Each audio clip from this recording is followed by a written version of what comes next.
Turning now to our business page, the Bicameral Conference Committee is expected to complete its work on the proposed 2015 national budget by next week. Freddie Abando with this report.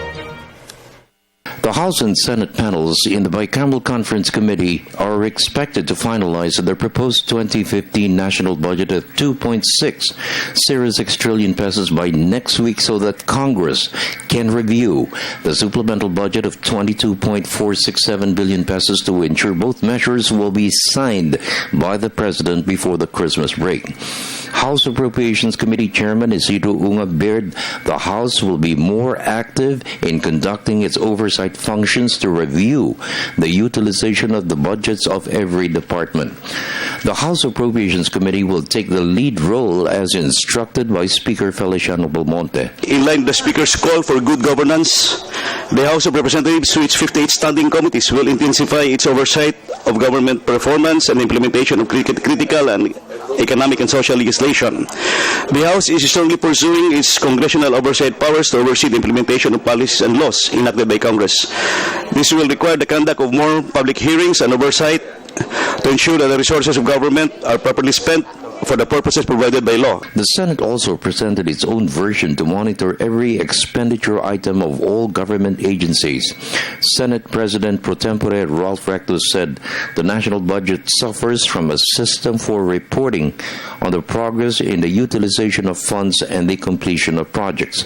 To cure this deficiency, Rector proposed the review process to determine the stages of implementation, the money released from the start to the finish of every budget. House Vice Committee Chairman Rolando Andaya Jr. said the House will adopt the Rector proposal.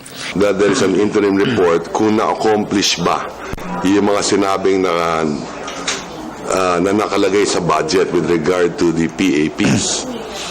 Para may resibo ang Kongreso, pag humingi ng dagdag na pondo, ano ba yung ginawa natin sa dating budget?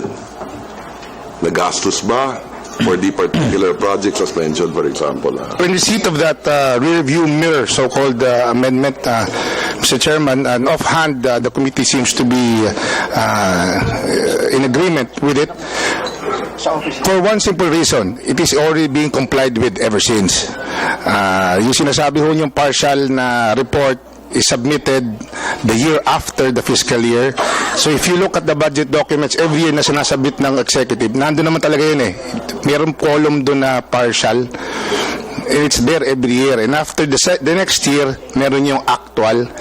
So all the movements, all your concerns by the Senate regarding savings, realignments, it's all there. In the meantime, Senate Finance Committee Chairman Francis Escudero and Congressman Isidro Unga assured all projects and programs proposed by legislators will comply with the Supreme Court ruling.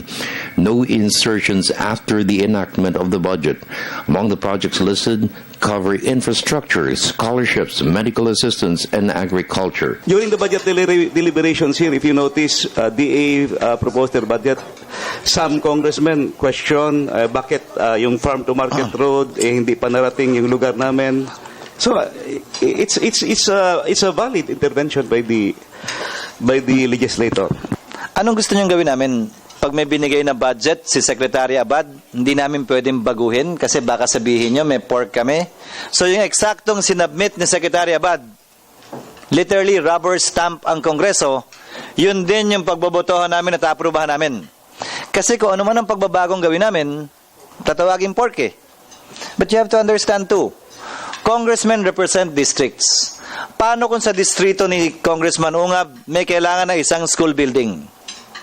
Kasalanan ba, krimen ba, pagkukulang ba na pagdating niya sa Kongreso?